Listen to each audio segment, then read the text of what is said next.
নমস্কার দর্শক বন্ধুরা, আজকের 6 জুন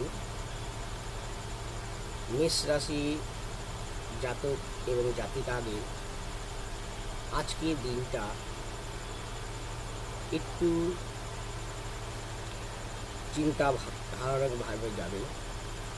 আজকে সেরকমভাবে মোটামুটি তাদের বহু চিন্তা থাকবে, কাজকর্মের দিক দিয়ে তারা বহুত টেনশান থাকবে। একটু সাবধানে চলাফেরা করবেন, একটু কথা, যারা অফিস কাছারি করেন ওদের একটু কথা বুঝে শুনে কথা বলবেন এবং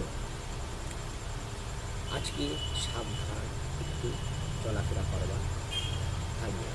তবে একটু সময় আপনাদের মানসিক চিন্তা চাপ সৃষ্টি হতে পারে, তবে